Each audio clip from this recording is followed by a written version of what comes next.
Alright, bro, let's go ahead and get into it. I don't know how long this video is gonna be, but to be honest with you, I was about to go ahead and go to sleep, but I'm hearing more and more opinions on the Steve Wilks situation with the 49ers. They just sound worse and worse each video I watch. Now, the public perception and the things behind closed doors, those are two completely different things, right? I understand that. And it seemed like 49ers fans like already knew this was coming because you remember that 3 to 4 game skid I was talking about when they was losing to like the Browns, they lost to the Vikings, they lost to the Bengals, like those 3 losses. So after those losses, right? Because I knew about this because it was made public and we saw him on the sidelines.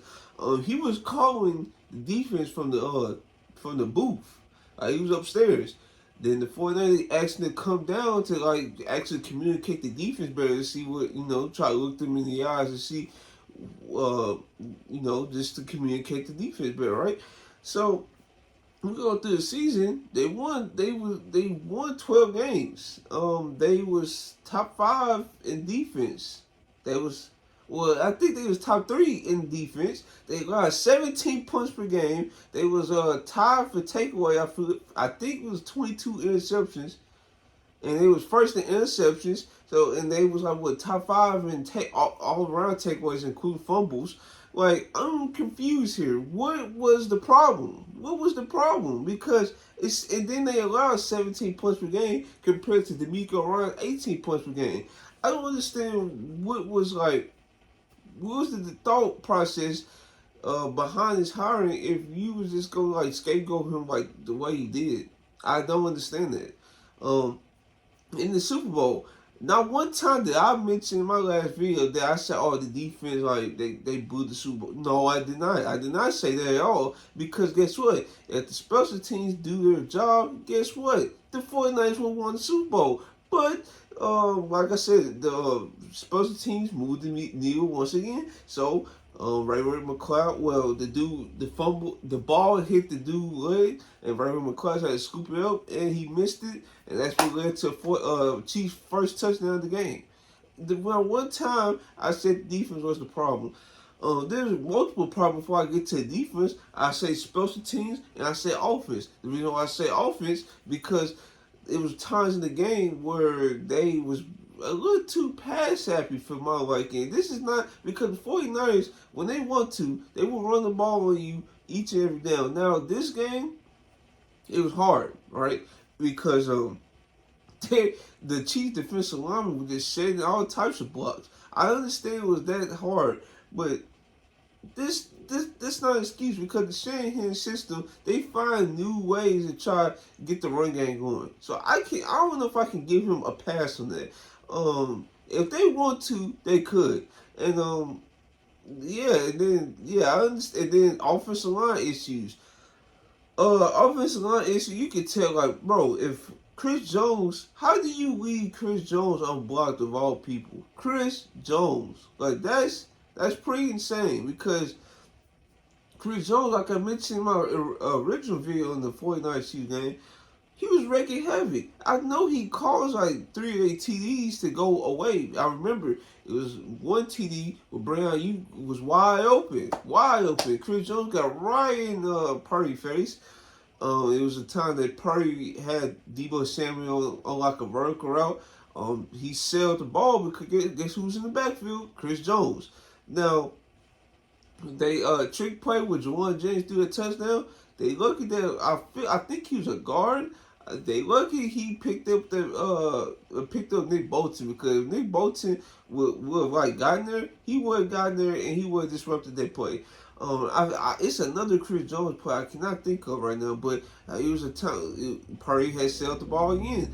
But the defense was not a problem at all, especially not this game. For the first time, you saw it. Patrick Mahomes didn't know what to do. Like, they was keeping the edges. You can tell it was over exaggerated. Like I said in the original video, it was over exaggerated to keep the edge on Patrick Mahomes. It was, and it worked. Now in the second half, you saw like Nick Bosa and the crew. They tried to crash down, which means they trying to go inside instead of keeping the edge. and Patrick Mahomes started getting outside the pocket and was delivering dimes. I don't know what happened. Then you had Nick Bosa after the game. Could have been more prepared. Could what? Y'all was prepared. Y'all had the game in their hands. It's the special team to do what they did. That's bogus. That's straight up bogus because I cannot believe that folks that like some of the players and then Kyle Shanahan he also said it was tough to lose D'Amico and Robert Sala. First off, did those guys win Super Bowls with you? No. D'Amico Ryans, I think the furthest he got with you was the conference championship game. That's impressive. I'm not going to take that away from him. And, dog, Robert Sala, bro, he also blew a 2010 lead, dog. So, what are we doing here? So, they just signaled to me, you just didn't like him from the start. That's all that was. And now, it's rumored that Brandon Staley might get the job.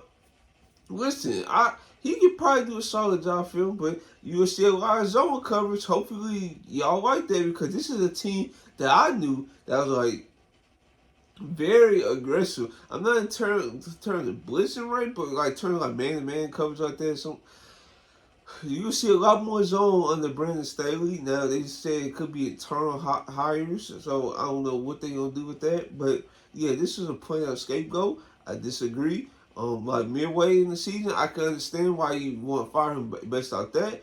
But in the Super Bowl, if we going by what we saw in the Super Bowl, the Chiefs look like they know they ain't have an answer to the 49ers defense. Like neither team could really get their game off on the defense. It came to a point towards the end where we started to see the offense getting their game off on the defense. That's the fact. That's a fact. But you can also say, how did Jared Goff look so good in the first half? Okay, what did he do in the second half? Literally, the Lions offense literally did jack in the second half, except for score a late touchdown at the end. What about the Packers? The Packers, they had the 49ers on ropes in first. What did he do in the second half? See, this is the thing. If those games would have been losses, I understand you fired Steve Wilks then. Okay, I understand. But the fact that y'all beat the Packers, y'all beat the Lions, two offense that was trending towards this way in the playoffs, and y'all held the Chiefs to 20 points. Now, this is not the same Chiefs team. Because I feel like the Chiefs offense was like averaging like, 18 to 20 points per game anyways. But the fact that they were able to hold them to that mark, it wasn't their fault until like the very end. Screens that man Steve Wilks like never had a chance for jump. It's very unfortunate.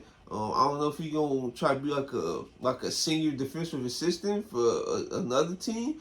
I would so welcome him with the Titans. I wouldn't mind at all.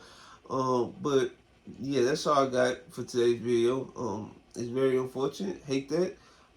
But at the same time, I kind of like knew this is happening, even though I don't keep it with the 49ers, because usually when you need to get your coordinator to come down to communicate the offense, it's not looking good for you. So yeah, that's all I got for today's video. Let me know if you guys want more content. Like, comment, subscribe. This is your boy Trail. I'm out.